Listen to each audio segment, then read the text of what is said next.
I wanted to see how fast I can go with my machine gun Gemling Legionnaire without sacrificing too much from more damage and tonkiness. Pinnacle bosses still melt under a few seconds, and the clear is still amazing, and now we can also do 200% Delirious map even faster than before, reaching more than 100% movement speed in combat and around 80% while holding or attack button. Easily the fastest build I ever played in Path of Exile 2. What's up guys, Pidget here. This time I wanted to focus on improving the movement speed. Last time our character only had 63% movement speed, but after some tweaking and investment to the build, now we're reaching 142% movement speed.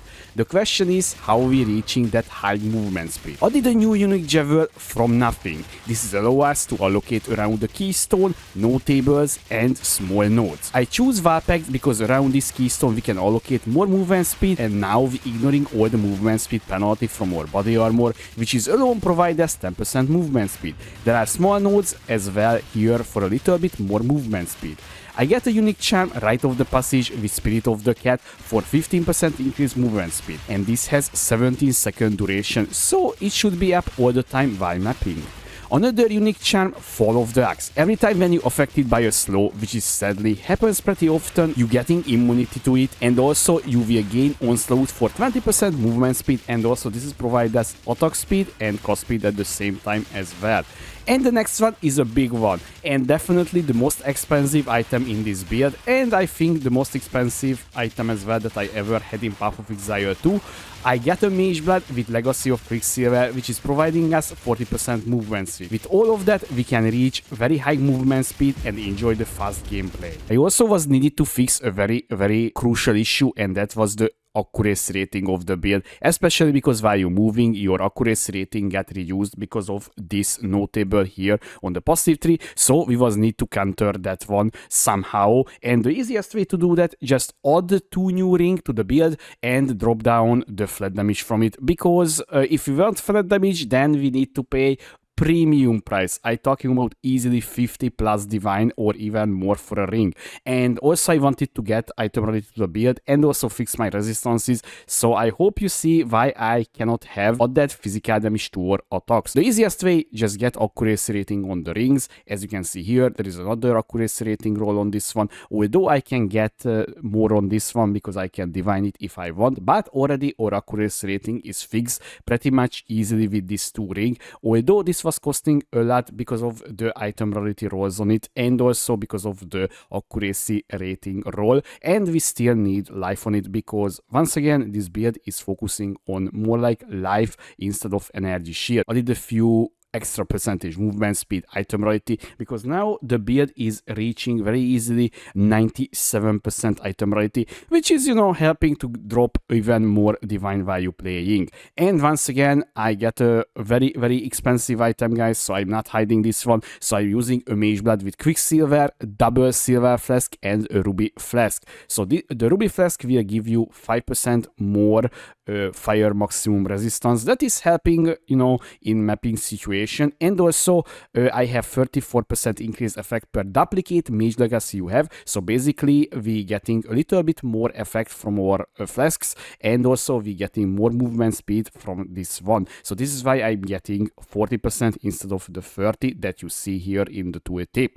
And the Silver Flask is providing us the 30% increased skill speed, and that is literally attack speed for us currently, because we don't care about the cost speed part of this one, because this is an attack based build, not a coster build. We also get a new gloves, a pure armor based gloves, and this is provide us a lot of armor, and you will see in a second why. But we're also using this glove so for the 8% attack speed, because you know the more attack speed you have, the better the build feeling will be, and also your reload speed will be much faster, reload so much more times under 8 seconds because of the fresh clip. So the more times you can reload under 8 seconds, the more damage you will deal, because if you can reload 2 times under 8 seconds, that is exactly 54% more damage. And also once again, if you can reload 3 times, then that is even more, literally 81%. This is why fresh clip is kind of broken in my opinion, and that's why we need the attack speed. Why we using an armor based gloves? Because this node down here, the leather bound gauntlets,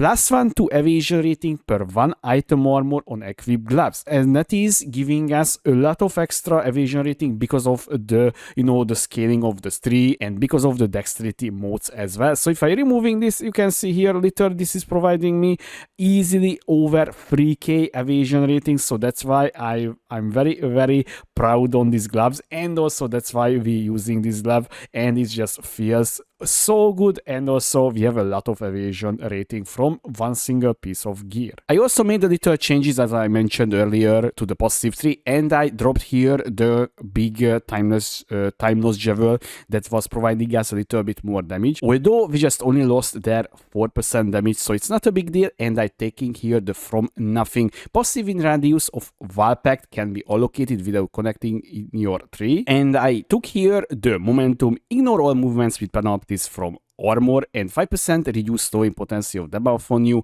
and also I'm taking here light on your feet, we getting increased movement speed, and also we now immune to hinder and maim, another very annoying slow effects, and also I took here the movement speed as well. And if you much higher level than me, you can also allocate more movement speed here as well, and that will make your character even more faster, because by the way, I mentioned too many times the character movement speed, and I reaching, by the way, currently, if I just standing still in my hideout, 100% movement speed, and this is goes up significantly when you killing a monster because of the nodes here. So this is easily you getting 4% additional 3% here, so 7%, and also you getting the Rite of the Passage buff, and also you getting the Fall of the Axe buff. So, and also we getting surrounded, right? Because the surrounded buff effect is here as well, gives us 10% increased movement speed and also dodge roll distance,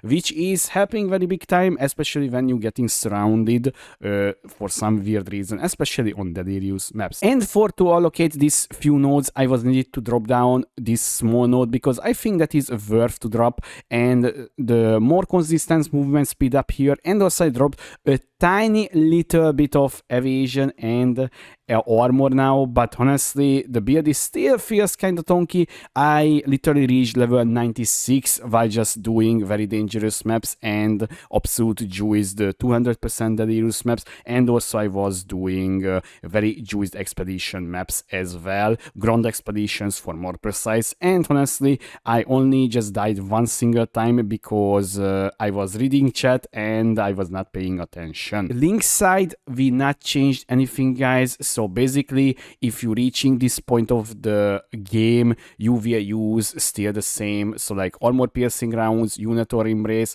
fresh clip 2, heft, mobility, and also dominus grasp, and basically that's it. If you don't have the unit or embrace, you can use the defy 2, and I repeat guys, you will losing out exactly 0.4% damage. So basically the only reason I'm using this one because I got that one, I dropped this one from Sesh, so I was figure it out why not using this, instead just letting rot in my stash. And very important guys, because some people was missing out the quality. Quality is super crucial for this one guys, because this is why we playing Gemling Legionnaire, because of the quality. All qualities, these little white lines here, as you can see here, more attack speed, more physical damage, maximum rage, very important for this one.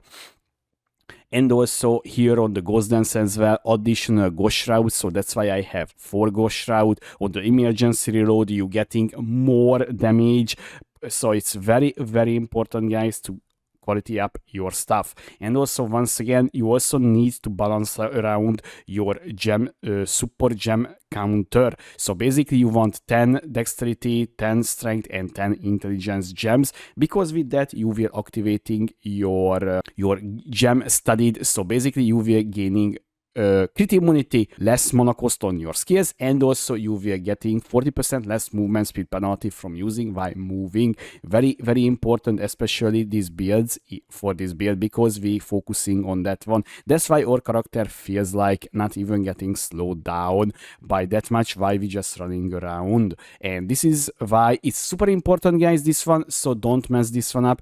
And if you unsure this one, just literally copy exactly my setup. I will not go over on on the setup, just hovering, because these ones is absolutely useless. I'm not kidding you, these ones I never ever using any of that. This is just for the support gem capacity and because of the modes that I'm getting from the ascendancy, and basically that's it. Well guys, this is one of the most fun build that I ever played in Path of Exile, and also the fastest as well.